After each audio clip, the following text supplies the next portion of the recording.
Welcome back to the Hard Knocks Sorority Podcast, chummers. This is a 4th edition Shadowrun actual play, GM'd by myself, Paul, and played by Veronica as Cecile, aka College Girl, Kat as Deandra, Val as Ollie, aka Boxer, and Beth as Grace, aka Nightingale. Dex is joining us as the team's rigger, Grim. This is episode 17 of season 2. The team is still staked out near the target, a rustic farmhouse in the Snohomish countryside. The night air is cool and still, the stars are shining brightly, and the team is still spooked. For good reason. Their target is a security consultant with hellhounds, drones, and some tricks up their sleeve. I hope you enjoy the episode and thank you for spending your time with us. By the way, the maps I'm using in-game can be found on our Discord if you are interested. I'd also like to take a moment to recommend another show, Resting Glitchface. These guys are awesome, and you definitely should be listening to them if you haven't been already. 2081 has been a hell of a year for St. Louis, Missouri. An astral anomaly left a 2-mile radius around downtown a toxic hellscape, and the residents have been left to pick up the pieces, but the hits just keep on coming. At the center of it all are the Glitches, a shadow-running team made up of Bianca the Face, aka Eris, Val the Technomancer, aka Binary, Joe the Muscle, aka Collateral, and Jet the Sneak Thief, aka, well, Jet. Some of us are better than others at sticking to a code name. The girls attempt to navigate the criminal elements of the St. Louis streets, all while looking out for themselves, each other, and the people they love. If you want more of the Glitches, feel free to drop into the Gamers Table Discord or check us out on the socials at Resting Glitchface. You can find us on all major podcatchers or check out our Patreon. Thanks for listening.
Hey, Craig. Hi, Craig. Good evening, Craig. Cecile is just saying very bad things about you. Of course, Cecile would. First of all, let's do, since I don't have an opening scene for you, since, only so much can happen in an hour. I was gonna just say that's fair. A lot can happen in an hour, though. A lot can happen, but not a lot pertinent to the story. I mean, I could, give you opening scenes that are just general Shadowrun stuff for 6th world stuff going on. How's But, Graham doing? An hour they ate donuts. That's all. Graham folks. is probably eating. At this hour? No, she's in. Well, she's probably watching Trid Show. It just cuts to Kirsten doing something. Something nefarious, probably. No. It cuts to like a text conversation between Miss Magnumfoot and some like major Shadowrun person, and it's just like a conversation entirely in emoji. I imagine that in the 6th world, in 2072, variety and palette of movies has expanded the comprehensible. I imagine that there's probably a language skill associated specifically, like there are probably emoji dialects that. I hate the That's idea. horrifying. I hate to tell you this, but that already exists in real life. It does, doesn't it? As I was saying it, I was thinking, yeah, I actually a thing. You can tell generations based on emojis. I hate it. But what I was going to do today was going to say, instead of doing an opening scene, how about if each of you describes and explains an intimate detail about your character's personality that hasn't been revealed yet in game? And I was going to say, if you make it detailed and interesting, you can earn an additional one-time point of edge. Ooh. Oh no. I was waiting for that reaction. I think Dean Dare can literally not turn down a request for help. Like, it has probably gotten her into. It's just like. It's something she learned from her father that she doesn't like to put down. Like, her father was a figure in the early troll community in Seattle. And when you're all in deep shit, you don't turn anyone down for help. DeAndre just picked that up. And so now if you ask DeAndre for help, she will go out of her way to help you. I mean, it's an impactful set of words on her. Dinder's father was a troll? Yeah. One of the Goblinized early in 2022. Because she's that old, remember? Did he survive the Night of Rage? I don't think he did. Deandare wasn't in Seattle after the Night of Rage, or during the Night of Rage. She was in the newly established Sheer. I think she regrets not being in Seattle that night, mostly because she thinks she could have saved her father, but who knows? Does she know how her father died? I think Rian knows and has told her at least once, but Deandare definitely puts that out of her mind. Was Rian there? Rian was there because that's the whole reason they split up from being like inseparable. That DeAndre wanted to go fight in the Sheer Revolution, and Rian didn't want to, so DeAndre left. All right. Deandare earns a point of edge. So here's an interesting one. Cecile is lonely. In fact, with her off and on partner Lexi, where their relationship is really not going great and neither of them can stand the other, the only thing that propels the relationship to keep going sporadically is the fact that neither of them actually feels like they can get intimacy with anyone else or that anyone else understands them. So both of them keep coming back to each other unhealthily periodically when tensions get too high. The reason the relationship does not go well, incidentally, is because Cecile cannot really feel fully like an equal with someone who isn't magically active. Oh, so she's magic race. Is Lexi a student at the university too? She studies something about business man. How long have they been together? A year. They got together about around the time Seal actually got into Seattle. Tell us a little bit about Lexi then. Lexi, Lexi is very much a career businesswoman in the same way that Cecile gets so stressed out by her work in college and stuff. Lexi does the same, except Lexi is also a take no shit kind of person. She is the quintessential girl boss, takes no shit. So is Cecile modeling her personality after Lexi's? It would be more apt to say that they're just very similar sorts of people and that attracted them to one another, if that makes sense. Like, Cecile is pursuing success and prestige in an academic magical field. Lexi does not have the privilege of magic, and as such she has to try even harder to make it in the cutthroat actual business world, which in some ways makes her even more of a bitch than Cecile can be, because she just can't afford to have any kind of ness shown. Okay. All right. You earned a point of edge for the night. Nice. I'm going to need it. Anybody else want to shoot for a point of edge? I'll go for it. Ollie in the van waiting for them to actually get into it. Just stats. There's not really much that she can do. She's already figured out where she's going to go, what she's going to do. Really, she expected to have gone earlier, so she's left with nothing but thoughts. Her eyes wander down to her left arm. It's a familiar place to look, even though she never likes it. Her hand flexes. She watches it, sees every little way that it's just unnatural. Brings up her other hand. They look almost the same. You'd have to look pretty closely to tell that they're different. But one of them is, to those who are familiar, a cybernet. She puts her natural hand over it, looks pointedly away, thinks about everything. It shouldn't be that the natural feels better. Neither of them should feel good at all, really. The cyber hand as well. It's just dissonant steel and wire. The natural one, because it isn't actually her, something, some event gave it to her, a disaster, just like the one that took her other arm. It feels bad. It doesn't feel wrong. There are phantom sensations that just don't make sense. In any event, she'd come to a conclusion long ago that to become more machine than man, she couldn't live not knowing what it feels like with what cyber she does have. In a nutshell, Phantom Limb got wrapped up with the whole changeling thing. Yeah, I was going to ask, is that so?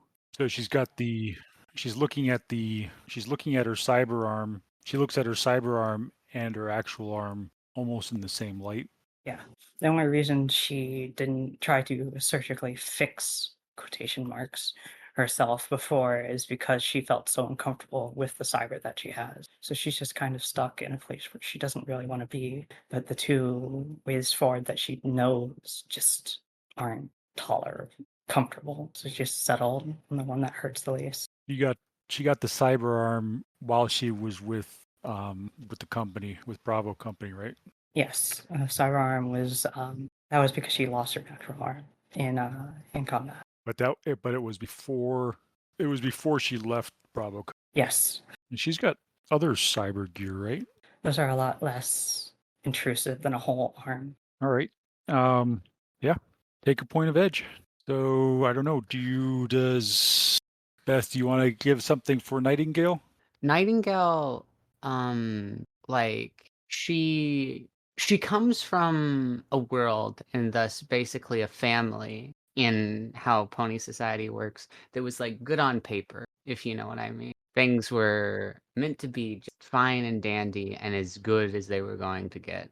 And in comparison to the sixth world, on paper, it looks a lot better. But she left home not just because she wanted to profit from the Aether to learn things. It's not like she's just some little mad scientist. The expectation of compliance, of conformity, of fitting into society and your role in it that Equestria thrusts upon its citizen is overpowering. It's fatiguing. It's exhausting. And Nightingale, she didn't really fit in with where she came from, which was the equestrian countryside among magical peasant earth pony agriculture works and whatnot, and where she ended up, which was in the School of Magic in Canterlot, surrounded by well-educated people who lived their entire lives within the walls of the city. She was utterly alienated and never quite a right fit for where she was. And she couldn't really do anything about that other than try to come to them, to fit in with them, to be the person they expected her to be. And eventually she came to the conclusion that she just wasn't meant for where she was. She wasn't meant for the School of Magic. She wasn't meant for Barley, her hometown. She wasn't meant for Equestria. Her purpose was greater than that. It was literally among the stars. And thus, that's why she's in this, a part of it, part of the pressure, not fully consciously. So it was just sort of a dissatisfaction with where she was in Equestria that led her to leave. Yeah, basically her home life, speaking in metaphor, because, well, not even really that. Like the entire world was their home pony. Her home life was just very toxic, but in ways that is hard to articulate and explain and address, especially in a culture which perpetuates that kind of toxicity in order to survive. Is that something that Grace has ever articulated to herself, or was that just something? I imagine it was just something that was like another reason that she didn't even quite think about it. She just didn't feel like she fit in. She didn't feel like she was right. She perceived herself being different from every pony else, and she said to myself, "I'm bad. I don't fit here. This isn't right. This isn't right." Instead of turning around and saying the society isn't right for ponies, it was I'm not right for ponies. Whenever in reality, if she were able to articulate that and communicate that to people who wouldn't immediately shut her down, like her teachers or other authority figures in her life, which is, I imagine, where it originally went, she would have probably found communion and understanding and people of similar position backgrounds, but she just never did that. And thus alienation, a deep, terrifying alienation. Because now she's even more alien in a way. But at the very least, she can say that she disagrees, or she can say no without it being something that is like put upon her. That Or does she that feel fell. less alien in the sixth world than she did in Equestria? I don't think it necessarily has anything to do with her status as an alien here. It's more that despite all of the toxic aspects of the sixth world, she has a renewed sense of freedom and ability that she didn't whenever she was living in Equestria, even though she had, like, by all objective standards, a better standard of living. Cool. All right. I think that's worth an edge. Thank you. I guess since I understand the prompt now, I'll add to the to the thing I said before. So, All right.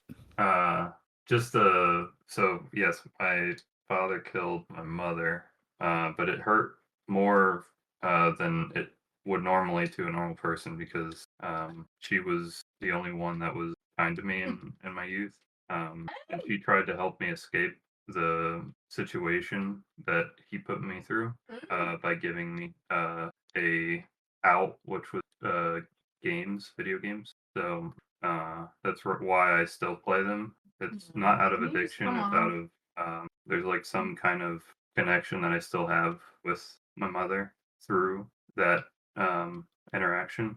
But I'm gonna get that pot. it does help escape. It's like a planter pot that looks like. But that's why he plays games so heavily, is because it's what he did to drown out the terrible life that he grew up in, and it's also something that his mother gave him. All right. All right. So everybody's earned an edge. Free bonus edge for tonight. You probably won't. I mean, I didn't have any definitely edge to spend before tonight. Before that, so Oh yeah, did I expend all of my edge? Did I expend my edge? Guess who was also completely empty? I had to spend it concealing my secrets. All right. So where we left the team was in the van, about a kilometer down from the farm, where Kirsten had given the team a job to go retrieve a file or a dossier. She did not specify where it was or what form it took. She just said that you would recognize it when you found it. The house is the house of one Charles Lee, aka Jaden Price, who is one of the founding owners of Warehouse Alliance and is associated with Dean Petrov and George Van Housen and that group. You guys did some legwork in the last session. In the previous sessions, you determined that there are 2 hellhounds and 2 drones that are circling farm. Cecile hacked the matrix, but was spooked by the fact that the only thing that seemed to be connected to this network were a couple of cameras, and Grim did a flyby with a flying eye drone and was able to peer into the windows and determine that the windows that what he saw inside matched what Cecile was relaying from the feeds in the camera. The farmhouse appears to be lived in. There are lights on in a couple of rooms. There's a fire in a fireplace, but there is no sign of the inhabitants themselves. Grace was astrally reconnoitering. She encountered the hellhounds who were able to observe her in the astral dual natured, so she also wasn't able to go too close. Actually, she went into the barn and saw that in the barn there were several other hellhounds in cages. That was with the fly spot. Yeah, there's horses and hellhounds in barn. Very strange. horses. Why do they have hell? Oh no. Oh no, I didn't think we'd ever meet horses. Yes. I don't think that they're gonna like Nightingale. I think the better question is, does Nightingale like them? I think she's not gonna make the connection at first that that's what a horse is. There are cameras. If you look at the map, there are lit areas. This is where light is shining out of windows in the house, or where there are external lights. There are also cameras watching the entrances to the house, and You said there are spotlights? there are spotlights. So this area here is lit by by an exterior light. These areas are lit by exterior lights. Is that connected to the node that I had? No. And Do then they move at all? there's a camera here. There are cameras on the barn. Do the spotlights move? They're Yeah. not really, spotlights is the wrong word. Spotlights, I mean more, they're just sort of a light attached to the. Ah, okay. Mm. So you guys are all back at the van. I think Grace had. Yeah, and she's like, there's Hellhound. They aren't happy. Yeah, we saw them. There's plenty. Grim, you're still jumped into the drone, right? I think. I believe I Let's just say you are. Okay, sure. That doesn't mean you can't talk to the team either through your group network or through the speakers in the truck. I still think our best option is to infiltrate physically.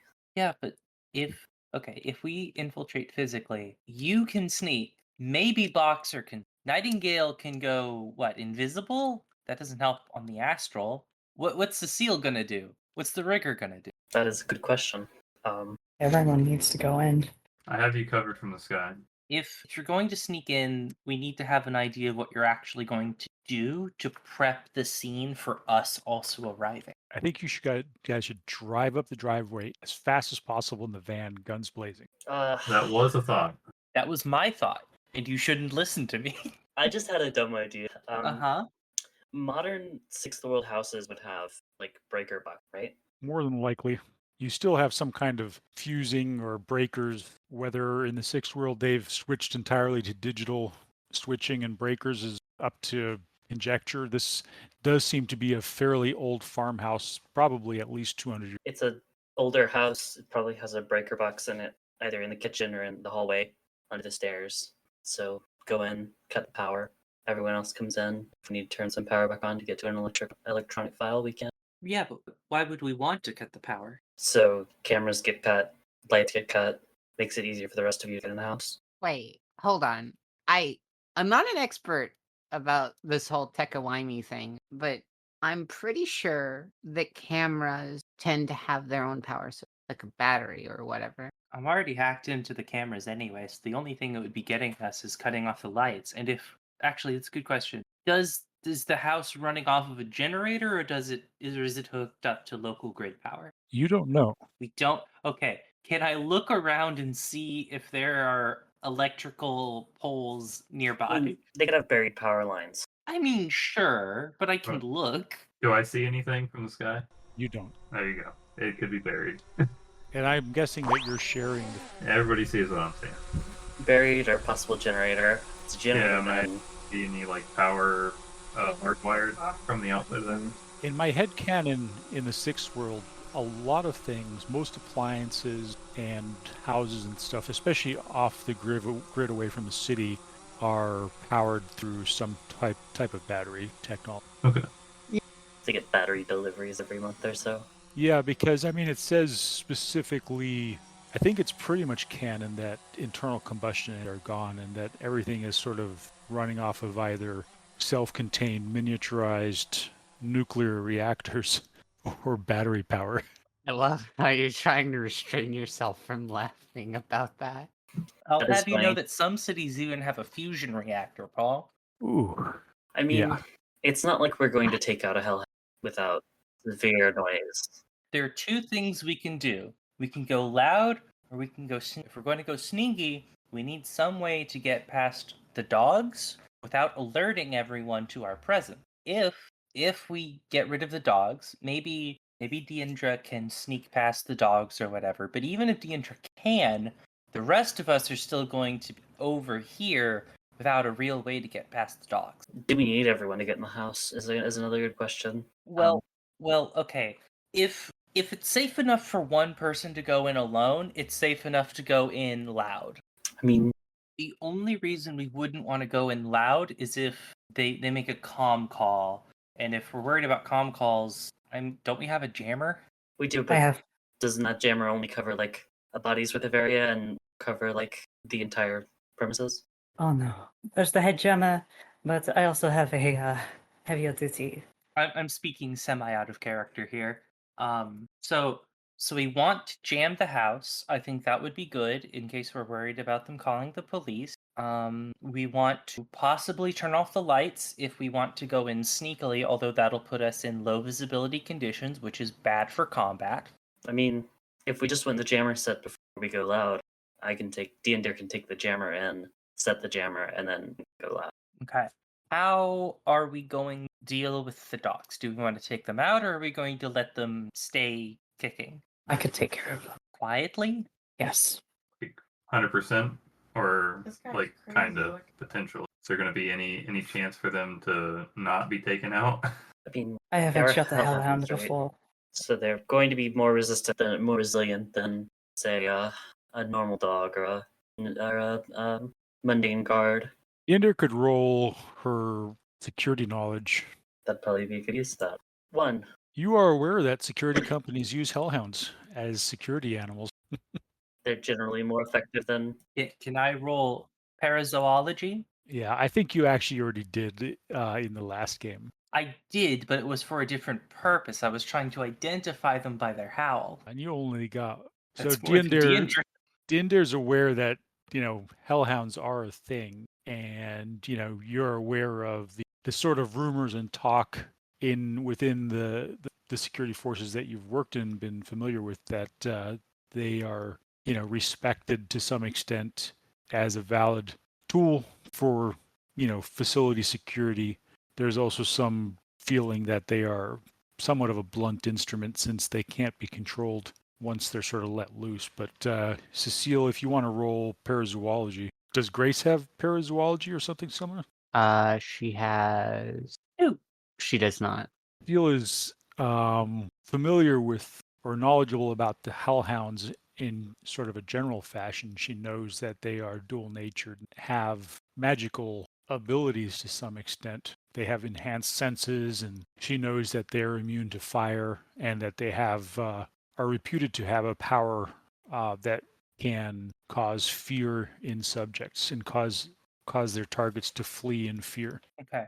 I assume that we both have a picture, and also we have Grace's testimony of what she saw astrally, so I can probably recognize a hellhound from that. Okay. I obviously relate that to the team. I say, okay, they might be able to make you very afraid magically. You're immune to fire. Are they immune to a bullet in the head? I don't know if I'm on board with callously killing animals that are doing their jobs. I mean, if we're trying to avoid killing animals that are trying to do their jobs, then I guess we don't want to go loud, because if they are guard dogs, they'll be on us in a second. Probably all 6 of them, rather than just the 2 that are outside if we go quiet. Cecile, are you still logged onto this network? Are you still viewing the cameras? I think so, yeah. So you had both the cameras that were on the network and you had Mhm. the 2 drones cameras that were on. Mm-hmm. Is there such a thing as matrix perception? There is. I can specific rules are that you can look at a matrix construct to determine what it really is. All right, give us a roll on that. Let me pull up the rules for matrix perception. Hasn't come up very. Blah. Oh, Grim, you're still, while Veronica's looking that up, Grim, you're still flying around with the drone. And Yeah. you see you can see the hellhounds on your thermal signature, and you can see, oh, you don't have thermal, that's right. You don't even have- Nope. I'm bad news on this trip. I can see anything that has a light on it. You can see the hellhounds because they do stand out against the sort of green background that they're running. And I do One have hit. moonlight. So Yep. So you got 1 hit on the analyze. There is something about this network that you've logged onto that's nagging at you. Can't quite put your finger on. We touched on it in the last session that the network is too simple. There's nothing attached to it but these cameras and these. Mhm. And It there's definitely there feels like there that should be news. something. There are no. Wait, you thought there were no programs running on this network, and then you realize there is one program running on. What program is it? You'd have to analyze it specifically because it's Okay, not I would like to obvious look what at it is. the matrix program specifically. Roll poorly. 1 again. There's a sidebar for what I can learn. And do I find out anything in particular? You take a look at the program and the network in general, and I'm just going to take those hits, those 2 analyze hits that you've got, and combine them into one roll. So let's call it 2 hits. two things make you wonder about this network. One is there were no user accounts logged on, or there were no accounts whatsoever on the network. So literally nobody had an account on it. And this program, when an account was created on the network, turned on a device and that device was apparently a light. Great. I assume I cannot control that light via the same program. Nope, it's just on. Okay. Bad news. They know we're here. There is a light on. I'm pretty sure this node was a honeypot. Well, So they know we're here. And part of the matrix perception thing is whether a trace is running and hidden access to another node. I care about whether a trace is running right now. There is literally nothing else on this node whatsoever on this network. Okay. May I also know if there's hidden access to another node? There is not. This is literally just a tripwire trap. You basically just touch off a tripwire that set off imagine it. The analog version of this is a thin wire or fishing line stretched across a. Have more lights been going on in the time that we've been sitting here? Nope, nothing else has happened aside from the hellhounds walking around and the drones flying around. what time is it? I believe it is fairly late at night. I don't remember exactly what time it was, but it's late at night. Even though we heard, I don't know. I'm not sure if I know that this has happened. I don't know if you're expressing any Cecile. I am. Okay.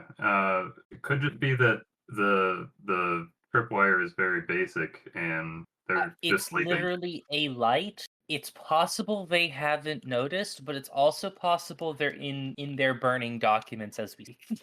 Yeah, you guys could do a logic plus intuition test. Anybody who wanted to, or you could teamwork one. Or You said logic plus intuition? Mm-hmm. Oh, okay. I'm gonna. What? Grace is just like, what are they talking about? Tripwires?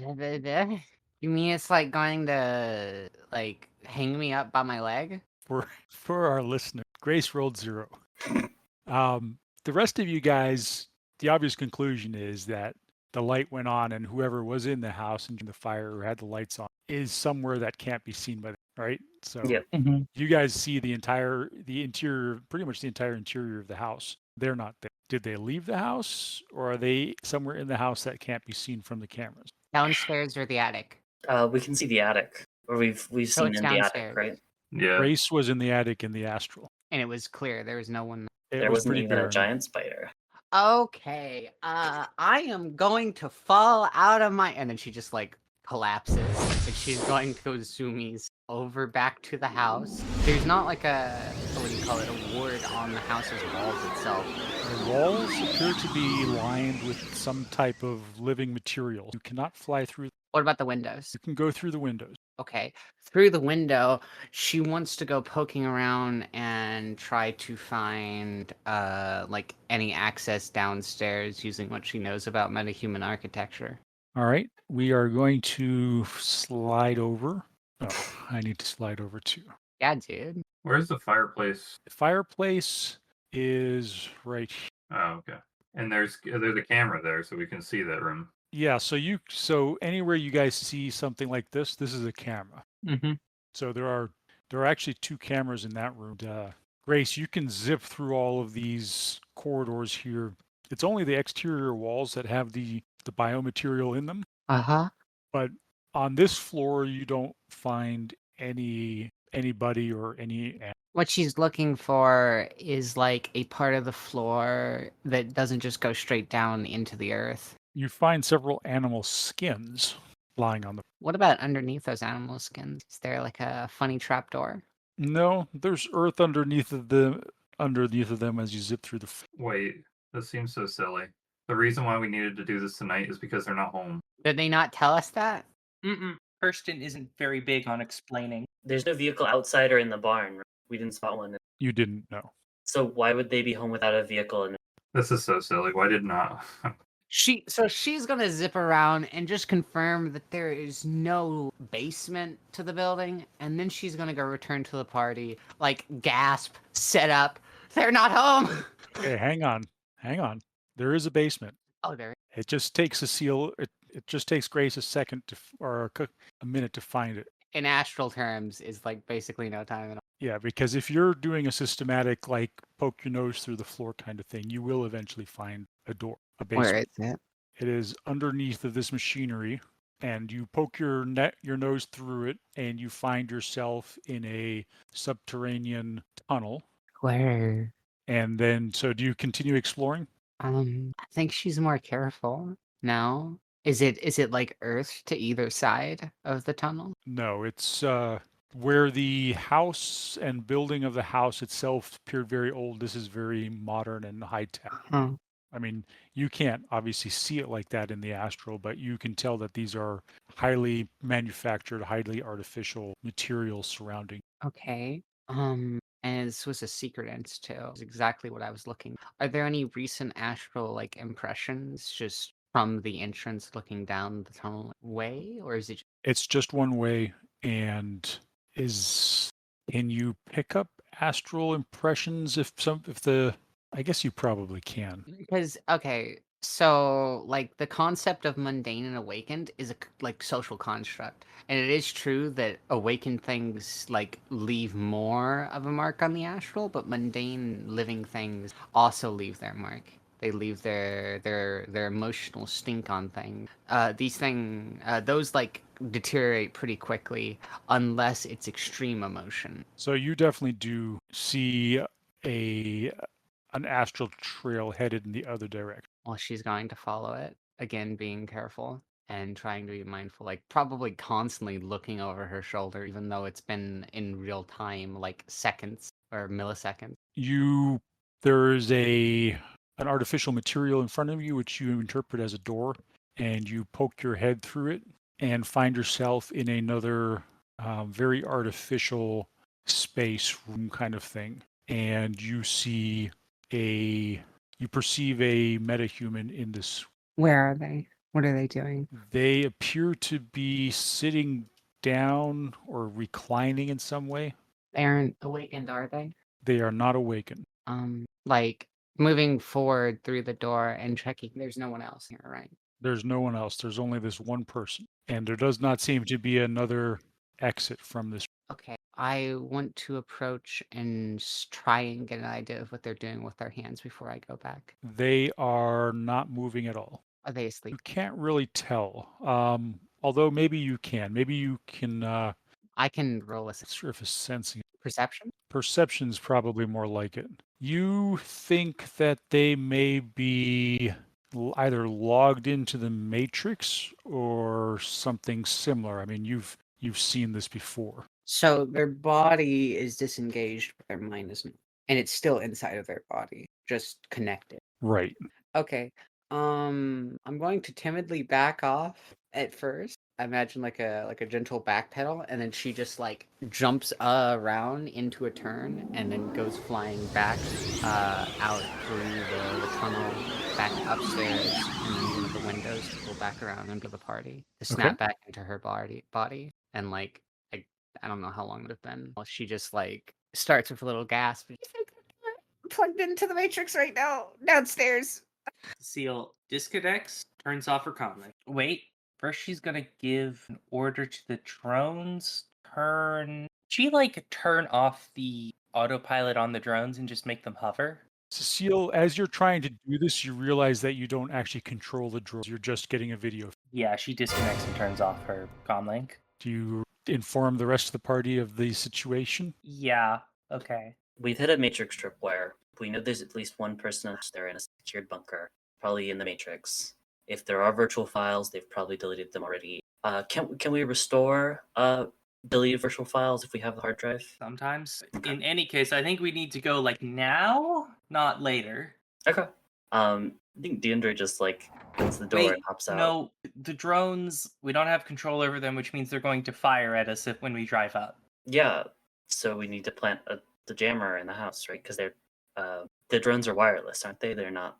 They're wireless, yeah, but So they if also have autonomous pilot programs, I would imagine. If we jam the house, we can just avoid them based on their like patrol pattern, right? They don't cover the whole house all at once. That would be difficult. Yeah.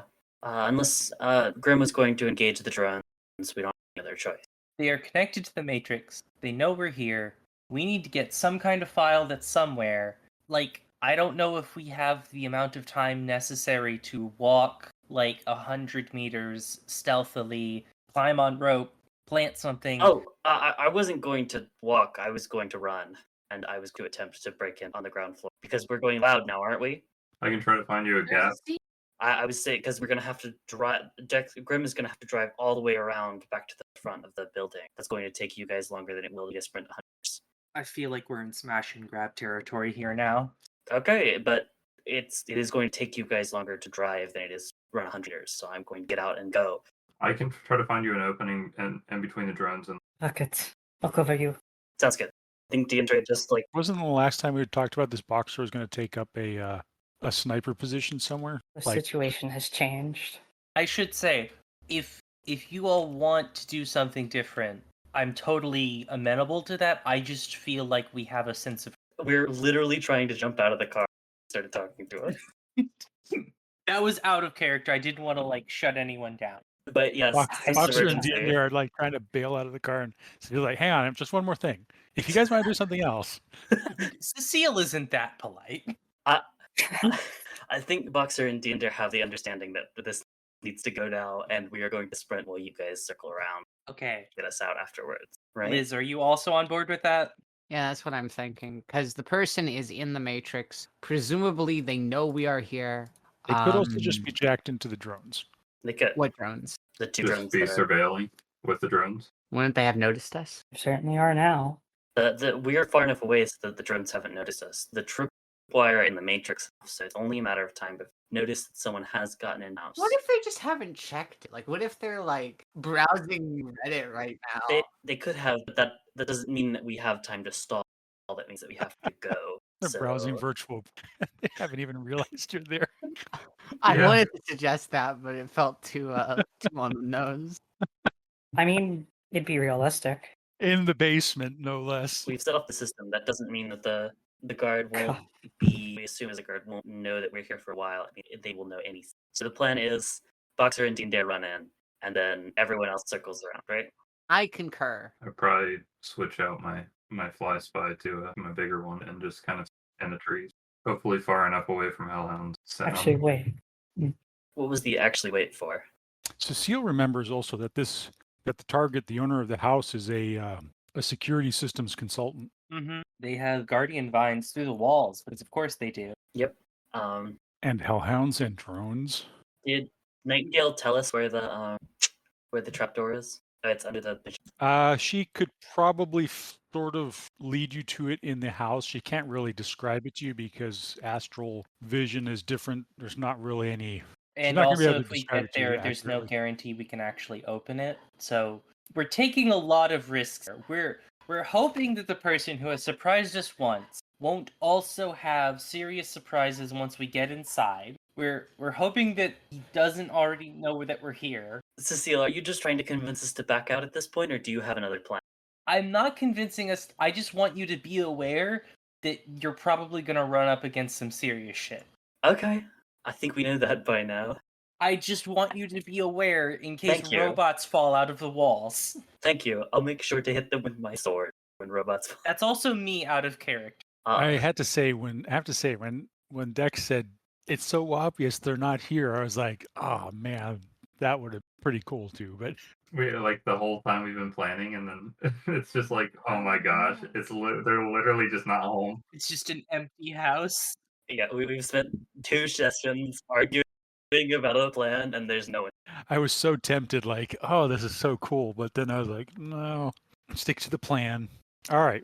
Speaking of sticking to the plan, what is the plan? So D&D and Boxer bailed out of the van and are headed that way. Dean and Darren Boxer are in dive mode now. What are the people, Grim? What are you doing with the van? So you've got Grace, Grim, and Cecile in the van. Yeah, so I'm going to get the large drone out and just command it to kind of take be at the ready on the outside of the van. What is the large drone? Is it the Steel Lynx or? No, it's the Ford LEBD one. Flying. Oh, okay. It's just we're far enough away that a normal creature probably wouldn't be able to hear that, right? lawnmower? They probably would. I mean, it's meta game, but hellhounds do have heightened senses. And I won't take it out. I will keep the small drone as Overwatch for this situation until it gets sour. And the location that I had it, which was kind of oversight over this whole area. All right, so So if Boxer and D are up here, you've run up sort of this hill across this field into this tree line, and you realize that there's a bit of a. It's not in any way insurmountable, but there's sort of a stone ledge cliff here with a drop off. This right here, there is a convenient log lying across it where a tree fell down many that you could slide down, and then there's also a sort of a rock slide down here that you cross. Boxer, you have AR goggles on, Yes. so Well, you could be getting feed. You're still getting the feed from Grimm's drone, I would say. And so I'm gonna leave the icons of the hellhounds and the drones where they are right at this second, and say that's the current location as Diender and Boxer up here in this tree line on this elevated ledge with some cover. Here's one thing that I feel like should have come up before. Do Dinder and Boxer both know enough similar military hand sign to communicate with each other silently, or do we have? You can use hand signals. Okay. Boxer, are you taking pointers, Dinder? Boxer's faster, so she'd probably end up in front. I mean, we are both running, so you have to roll running checks according to the rules. For sprinting. Yeah. I do think we should cross to the south still and get in on the side of the house that doesn't have cameras on it, or at least that doesn't have an obvious camera on it. With the back porch on the south eastern side of the building. Yeah, but the south wall with the master bedroom. Oh, yeah. If you're going through a window, yeah. Dinder is going to mount the log and start walking down or sliding down the best she can. Roll agility. Would this count as an outdoor group skill test? Sure. Okay. Can you use gymnastics for it? Absolutely. Default, but I do get my +1 from being a drunk too. Diender, you managed to make your way down the fallen tree, not ungracefully, but compared to Boxer, you basically look like you're falling. Yep. But you both make it down. You're now in the thick forest. Diender, you're not getting it because you don't have any kind of access to AR or tactical network. But Boxer sees the hellhound. This hellhound is sort of moving away from you guys. They all seem to be. This drone is moving in this direction, and actually, this drone is moving in this direction at this time, and the other hellhound you don't see. But this is sort of the way that they're moving, this kind of circular pattern. Although some of them are counterclockwise. So I think it seems like there'd be a break in between on the south side. So we should cross and wait for that, and then run through the break in the patrol. Boxer signs to Gendra. Drone overhead, north.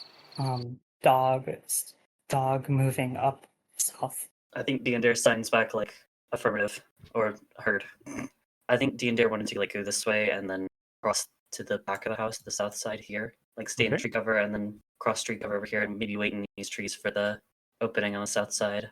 What are the occupants of the van doing? Cecile, are you logging back into that network that's visible, or are you staying hell away from it? Cecile is staying the hell away from it right now. She doesn't trust it. But she saw that there was nothing on it. She's not that dumb. Do you want me to move this vehicle closer? We can try to move it to the south side of this building in case we need an extraction. If there's a way that I can map out getting down at this area down at the south end. Not this close, obviously, but whatever this road connects to. If that makes any that I cut out there. No, I heard you. All right. Is there a way for me to be able to do that? Based on maps, that if I'm able to pull anything up, is there a connection there to another road that I'm able? Yeah, so the road is the driveway that goes down to the main road that you guys drove up on. You drove past that driveway. So you can drive down there and get back onto that roadway, or you could even come up here potentially and park. And you get close enough, if these drones are going to be hostile, you're going to get engaged. Yeah, I'm not trying to get close. I was just if it's a possibility, I'm asking the group if that's something that they would want me to do. Oh, may I try something? It depends on what it is. I would like to try to capture the wireless signal from the drones. Okay. Am I within their signal range? Or I suppose Uh, will I be? I don't. I'd have to look up the. Am I within like 400 meters? Right now in the van, you're a kilometer away. Okay. In that case, I'll save it for when we're a little closer. Do you want to move closer, Cecile? Yeah, I was under the impression that while they were doing their stealth shit, we were like driving up. Getting into the about to drive up position, I guess. Yeah. I'm going to try to get in the best optimal position to be able to get in there and out of there as soon as possible without getting too close. That would probably be where the driveway meets the main. Okay. How far, about what distance is that? It's a couple hundred meters, I'm down at the street then. and I'm assuming that you're. I'm going to assume that you've stealthed your van as much as possible. As far as from any kind of just the spoof things, not so much maybe from a stealth aspect, like a license plate spoof and stuff like that, but not, it's pretty visible. I meant mainly you've turned your head like you can. Yeah, obviously. Yeah, I'm just going to go ahead and. I'm not going to honk twice just to let everybody know where I'm at. All right, you guys are doing that, and I guess Boxer and Deer make a stealth check. That's infiltration, right? Infiltration. You can give yourself a +2 bonus on them. Can I add my outside symbiosis for druid to it as well, or should I just leave it Sure. at +2? Seems like that's a reasonable benefit. 7. All right, so you guys have come down through the trees, through the log, and you guys are making your way through this tree line. The Hellhound is moving further south. The drones have crossed each other at this, and one's behind the barn. In about 30 seconds, you're going to have probably close to a minute window to get to the house. Remembering that there are a couple of cameras at the front of the house. I mean, we wanted to cross to the south to avoid the front of house cameras. So you guys are going to go all the way down. Yeah. Okay. All right. So with your infiltration rolls and your agility rolls, let's just say you make it. You hurry through the forest across this little opening down here. You guys get down here. At this point, this Hellhound's over here. This guy's over here, and I think this guy was headed south too. So he's basically moved down that way. Yep.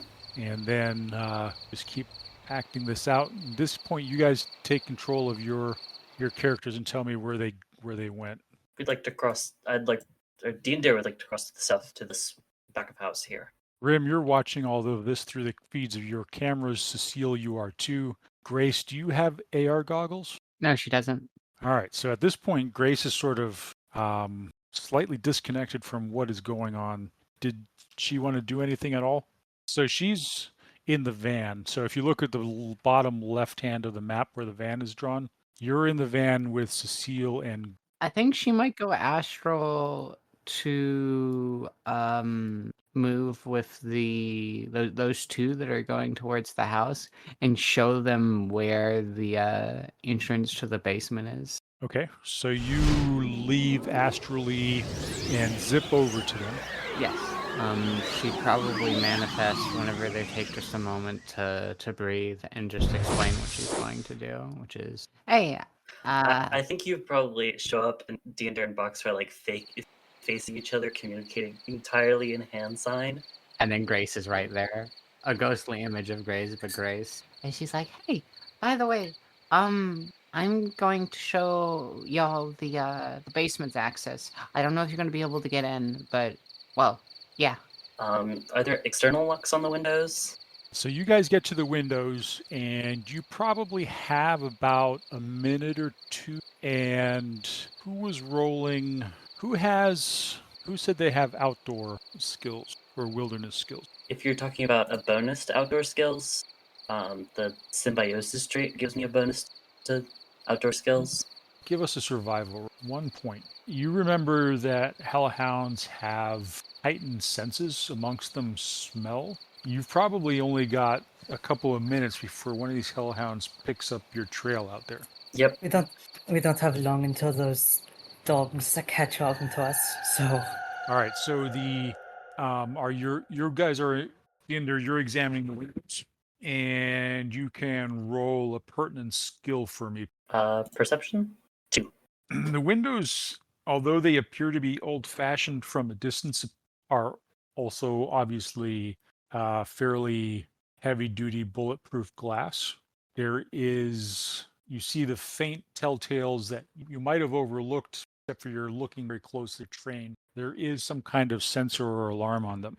No. How are we going to get either through bulletproof glass or through the lock on the bulletproof glass? There isn't like a physical lock on the inside of the window, right? Like I can peek in and there isn't like a lat on top of it. Yeah, there probably is. So that, I mean, just so that you can open the window. Oh, lovely. Deander is going to attempt to get her hands under the window and yank it up fast enough to break the latch. Okay. So I guess that would be. I think you're going to need some kind of an implement, like a knife or something like that, to get under. Let's see. Let's look at my breaking it in here and see what we can. Crowbar, knife. I have crowbar. There we go. So I imagine Deander pulls off like a tube off of the side of her gear, and it just becomes a crowbar through arcane sixth world tech, and she just shoves it and yanks the window open. All right, and then give us a strength test. Perfect. Am I within range of that drone? Yes. Okay, I'm gonna try a Hail Mary to try to capture its wireless signal. No, I needed 3. And I'm not gonna keep trying that because I only have 3 dice. Oh, 4 dice. The odds on that aren't good. Is the drone in hidden mode? Like, can I see? Well, actually, I turned my comm link back on, I should say. When you say hidden mode, Like, you're still seeing. can I see that it has a node that's like active? Like, could I reach out in the matrix and touch it to hack? Yes, but you also but it's only the node that you're seeing on the drone is the camera node. So somebody's obviously gone and been clever and attached a camera on a separate network, the one that's attached to the house. So you're not actually seeing the drone. Okay. That's how they faked you out. So when you were in the visible house's network and you thought you were seeing the drone's camera feed, you were seeing just a camera. Okay. Chances of. Well, I have. Let me look at some stuff. All right, so Deander, you did not manage to pry the window with that first try. Deander is going to look at Boxer like, "Can you give me a hand here?" and is going to attempt again. Yeah, you can teamwork this. You can both get on this and sort of use your combined strength to lever. Would this just be strength or strength and body? Because you're like pressing down Strength on and the body. crowbar. I'm much better at strength plus body. 3. All right, you hear something giving way in the mechanism, and give me another roll, I guess. I'm basically using this as sort of like a cumulative kind of thing. All right, with a total of 11 successes at this, you hear a sharp crack as the latch gives way and the window slides upwards. I think Deander then just very quickly gets in the window, scrambles in. Both of you scramble quickly into the house. So I'm going to switch us over to the house map, even though to some extent what's happening outside is pertinent. All right, so in the house are Deander, Grace, Boxer. You guys slipped through the window right here. You just came through this window right there. You appear to be in what's probably a master bedroom. There is to your left is a large bed with some night tables on it. There's right in front of you sort of a cozy lounge area. There's a door exiting to your right, which is has a big pane in it, so you can see that there's a porch out there, and then there's another door straight ahead of you. I mean, we've seen the inside layout, so we know where we're going. And Grace, are you manifesting at this? There would be no reason for her to stop manifesting because there's nothing alive up here to see her other than those two. Nope. So are you going to lead them directly there?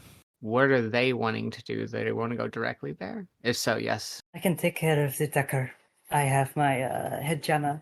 I can make sure you can't call for help, do whatever else needs doing, and you can start to find our file that we're here for. I mean, quick search is just it's something we would recognize. So I think Deander is just going to basically turn over the room if that's the case and go room by room, but that would take a while. So I assume we want to something near the Decker. So Okay.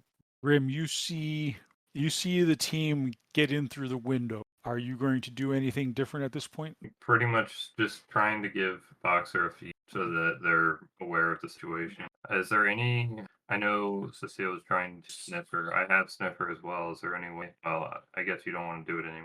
Well, I tried to do it, but my e-warfare isn't very good. What's your e-warfare? 3. That's pretty good. I bought this this package of programs. I've been dying to use them, but I don't. Do you have Stiffer? I have sniffer. What rating? 3. 5 Riot? I don't, because like if what I'm trying to do is I'm trying to capture wireless signal and then run a trace on that to get to the originating node. If I can capture the wireless signal, can I hand it off to you? That's what I don't. I would rule that you can. Okay. Well, all right. I have the program added to programs with skill hacking, or would it be electronic warfare? E-warfare plus the rating of your sniffer. And what's that versus? It's not versus. It's threshold 3. Since I'm fully jacked into the matrix, instead of just using AR, I get a +2 modifier. Yeah. I got a 2. 2 hits is not enough. All right. Well, it's worth a try. Twas. Yeah, it was a good idea. On a related note, you do see that the drones have altered their course and are now headed towards the end of the house where they just broke in. Okay. Can we send them that via message?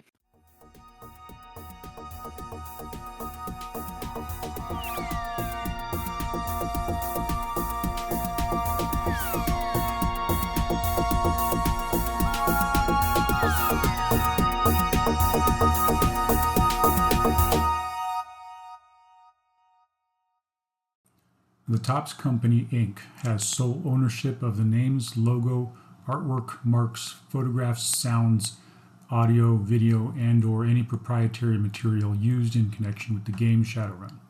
The Topps Company, Inc. has granted permission to the Hard Knocks Sorority podcast to use such names, logos, artwork, marks, and/or any proprietary materials for promotional and informational purposes on its website, but does not endorse and is not affiliated with the Hard Knocks Sorority podcast in any official capacity whatsoever. The music for the Hard Knocks Sorority podcast was written and performed by Trace Mineral. The Hard Knocks Sorority podcast is licensed under a Creative Commons License 4.0, meaning you are welcome to use the material as long as you give us credit.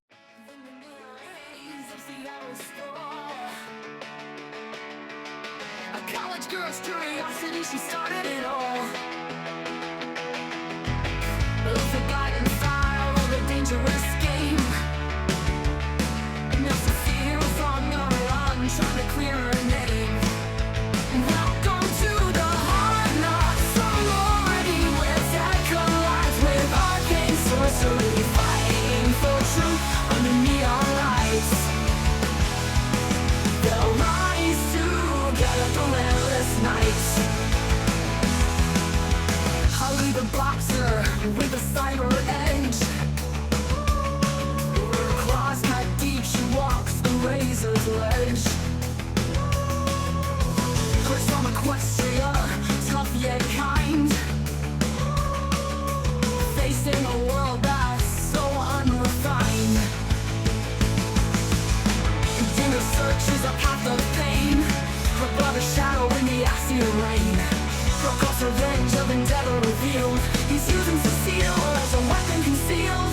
Welcome to the Hard Knocks Sorority, where tech collides with arcane sorcery, fighting for truth under neon lights. They'll rise together through endless nights. The sprawl's alive, its pulse beats cold. In Auburn town where souls are sold. Tacoma's tides and still homies fields. Through danger and darkness, their fate is sealed. College girl looks for the light she knew, but the shadows were there, she see it through. A mercenary's past, never falling behind. A pony seeking the truth, a man of humanity. And now an ex-cop quest, driving her to insanity. Welcome to the Hard Knocks